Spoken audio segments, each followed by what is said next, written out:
Bien, y lo decíamos al principio, hoy es una fecha muy importante para la República Argentina y que seguramente va a ser centro de atención también para los medios del exterior, para los medios extranjeros, porque hoy es el ni una menos, ¿no? Así por ahí está en el idioma en el criollo, en el comentario, en el día a día, el ni una menos, el 3 de junio que hace 11 años reunía a familiares de víctimas de violencia de género, a diferentes representantes de varios sectores que decidieron alzar su voz en aquel momento por el detonante de un caso aberrante, el asesinato de Kiara Páez en el año 2015, una causa que, bueno, tuvo su debido proceso en la justicia con un culpable y condenado, pero que ese caso fue el detonante para que hoy exista el Ni Una Menos. Bueno, un pedido, una expresión muy argenta, como lo decís de alguna manera, y muy clara para nosotros. Ni una menos, una jornada en la que hoy habrá mucho movimiento, mucha reflexión, todavía mucho reclamo, seguramente, para tener firme este pedido que cada vez es más fuerte en toda la provincia, en todo el país, y que en la provincia también tendrá su movilización. Claro, que además de ser para muchos un eslogan, una frase, una jornada de movilización, lo que pretendía en su momento es que se instalara a nivel jurídico la figura del femicidio, un homicidio con el agravante de cuestión de género, este asesino por el hecho de ser mujer en ese caso. Entonces, a partir de ese momento comenzaba esa lucha para que hoy tengamos, en este caso, con una condena a cadena perpetua a quien está imputado siendo juzgado por femicidio. Y es importante conocer un poco de esta historia y de tantos casos aberrantes, muchos que continúan sin un esclarecimiento, pero otros que de alguna manera van marcando y, bueno, dando de alguna manera certificación a las investigaciones y, bueno, dándole, bueno, buscando la verdad, siempre, y en este caso. Y una palabra, lo que decía recién, porque las nuevas generaciones ya comenzaron a escuchar o a hablar mucho de femicidio. Antes, en otros tiempos, se hablaba solamente de homicidio, no existía la palabra femicidio. Claro, homicidio simple, homicidio calificado, digamos, con diferentes agravantes por la alevosía y demás, pero la figura del femicidio, que es una persona al ser juzgada y si se encuentra culpable de ese asesinato, la pena máxima es la cadena perpetua en la Argentina. Pero vamos a repasar algunos números. Dale. Es la parte más fría, porque detrás de cada número y cada porcentaje hay una historia, hay una mujer que ya no está, hay una familia que queda totalmente desarmada, y vamos a hablar de los niños también. Datos que tienen que ver con el Ni Una Menos, es decir, del 3 de junio de aquel 2015 hasta ahora, 3.096 femicidios registrados. Esto lo vamos a recalcar porque hay muchos otros casos que no se conocen porque no tuvieron una denuncia o por desaparición o por el asesinato y demás. Así que, bueno, más de 3.000 casos en estos 11 años. Bueno. Además, 105 femicidios, en este caso ya en lo que va del 2026, gringo. Bueno, al verlo en números, de alguna manera generan una alerta, llaman todavía más la atención, y está muy bueno tener en cuenta y obviamente seguir hablando de esto, porque como lo decís y lo reiteramos, estos son casos que se fueron conociendo y que claramente están en la justicia, pero hay otros que no. Claro, y no todos tuvieron su debido proceso, no todos tienen un culpable hoy tras las rejas, así que también estos datos dan cuenta de que hay que avanzar en ese sentido. Pero seguimos repasando, si te parece, algunos números que son de alto impacto en esto que tiene que ver con el Ni Una Menos, un nuevo 3 de junio. La edad promedio de la mayoría de las víctimas, 39 años, en la plenitud de la vida, gringo. Bueno, muy jóvenes. Sí, claro, son jóvenes y obviamente esto llama la atención. Y las relaciones, hoy veíamos también casos recientes que, bueno, hablábamos, hoy tienen que ver con esas relaciones directas, tienen que ver con exparejas. Sí, la mayoría de los casos se dan en el entorno cercano, con una pareja o quien había sido su expareja hacía no mucho tiempo. Por lo general, el agresor se maneja en el contexto cercano a la víctima. Siempre es, porque el psicópata, ¿no? La mente del psicópata es así, siempre es un buen vecino, siempre es un ciudadano ejemplar, digamos, oculta ese monstruo que está de manera interna y que es el que termina cometiendo el asesinato. Y bueno, no siempre uno puede identificarlo. No, por eso siempre muestran una pantalla y por eso cuesta tanto llegar muchas veces a la verdad. Pero bueno, seguimos repasando números. Decíamos, la edad promedio de las mujeres asesinadas, 39 años en la plenitud de la vida. Y atención porque este número tiene que ver un poco con la edad. El 40% de las víctimas de femicidio eran madres. Y esta es una de las consecuencias también. Ya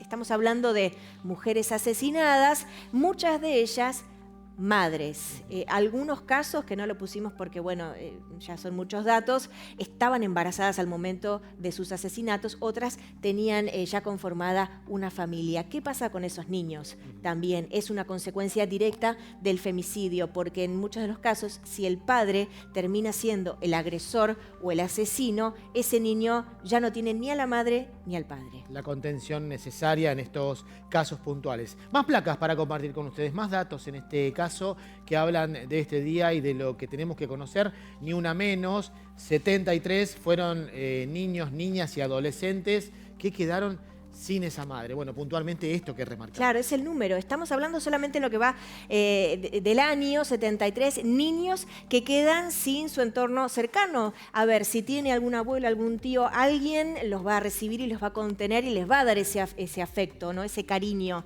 Pero ¿cómo queda la salud mental de ese niño? Porque estamos hablando de menores de edad en este caso. Bien, más números, en este caso más placas, más datos que nos hablan de lo que tenemos que entender en un día como hoy, ni una menos. 10 de las víctimas eran menores, aquí hablamos de edades, de la vulnerabilidad que se encuentra en este tipo de víctimas. Y reflejando un poco la realidad de los últimos días. Hablamos ayer de Dulce, de 17 años, asesinada en El Dorado. Hablamos de Agostina, de 14 años, asesinada en Córdoba. Incluso el primer caso, el de Kiara Páez, que tenía 14 años al momento de haber sido asesinada. Son números muy fuertes, es la parte más fría, si se quiere, pero con el mismo dolor, porque detrás de esos números hay historias. Ni una menos, también tenemos que hablar y tener una mirada con casos de nuestra provincia. Exactamente. En esta primera parte de una nota muy extensa que hicimos con representantes del área judicial de nuestra provincia, nos cuentan algunos datos que ya han sido publicados hace pocos días de los casos de femicidio registrados en el 2025. A los datos proporcionados por el Registro Nacional de Femicidios de la Justicia Argentina, en Misiones se informaron un total de 12 casos de femicidios en el periodo de 2025, comprendidos entre enero al último día de diciembre. En estos casos se destaca que de los 12, en 12 de ellos el agresor mantuvo o mantenía una relación, un vínculo con la víctima. Como así también, con respecto a las interseccionalidades, se registraron 2 casos de víctimas que eran mujeres rurales y una de ellas pertenecía a una comunidad de un pueblo originario. Esos eran los números de los casos registrados y publicados, esa información que la población tiene acceso, datos registrados del 2025 en nuestra provincia. Una estadística, números, porcentajes que son sacados después de evaluaciones y obviamente la justicia los maneja. 63% se ocurrieron en los hogares de la víctima, un dato a tener en cuenta. Exactamente, pero la justicia, decíamos al principio, 11 años de un reclamo, de elevar la voz por parte de toda la comunidad que se pudo comprometer con esto, no solamente mujeres, el total de la población podríamos decir, pero bueno, la justicia también necesita constantemente de nuevas herramientas para poder lograr justicia en definitiva. Y si estamos hablando de que ahora hay una carátula que es de femicidio, que lo que pretende es que si es encontrado culpable el imputado tenga una condena a cadena perpetua, hay que darle las herramientas a la justicia y sobre todo a las fiscalías, que son los encargados de hacer la investigación porque representan a la víctima, tienen que investigar para encontrar justicia por esa persona asesinada. Entonces, ahora Misiones está adherida, hace muy poquito nada más se ha logrado esto desde la Procuraduría de la provincia, con diferentes gestiones, la adhesión a un protocolo nacional que lo que propone es arrancar una investigación desde el eje de femicidio.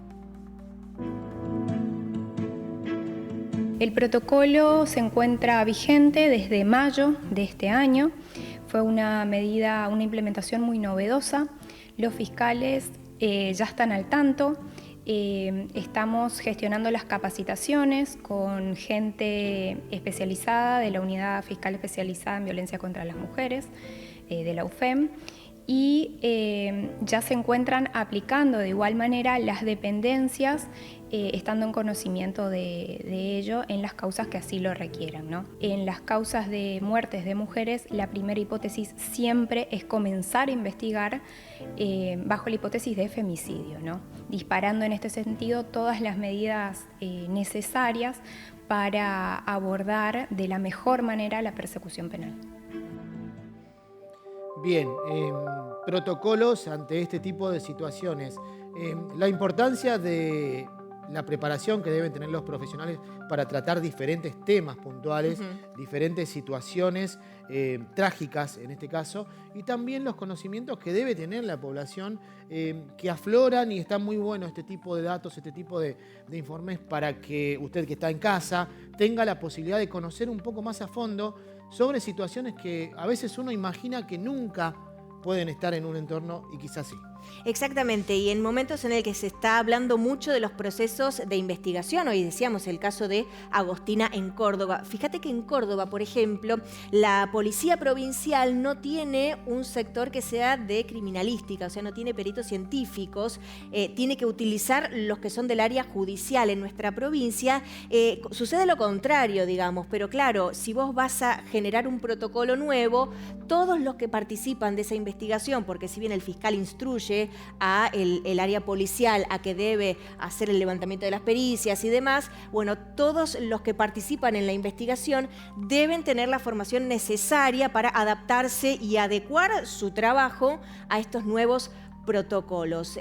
Para compartir la última nota vamos a destacar también que siempre es importante hacer la denuncia en caso ya sea desde la propia víctima, que muchas veces es salir de ese lugar, también a nivel comunitario. Desde el entorno, es lo que decimos. De la gente cercana que nota que algo no está bien, ¿sí? Y además el compromiso con este mensaje, el de ni una menos, tanto desde el lado de las mujeres, pero también el lado de los hombres. Es importante, acá nadie tiene que quedar afuera, y hoy va a haber una movilización a partir de las 4:30 de la tarde aquí en Posadas, desde el mástil, para pedir justicia por todas las víctimas, mujeres adultas, pero también por las niñas asesinadas.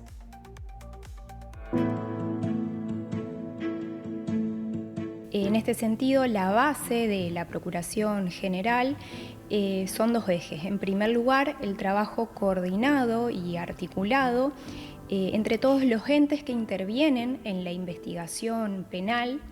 Esto quiere decir no solamente el Ministerio Público Fiscal, sino también la policía, las fuerzas de seguridad, la Secretaría de Apoyo a Investigaciones Complejas y también el Poder Judicial, para que desde un primer momento, ¿no?, desde que inician las investigaciones, estas se realicen con perspectiva de género. Otro de los ejes es obviamente la capacitación. Esta capacitación tiene que ser especializada y es una herramienta clave para poder aplicar este protocolo de forma correcta.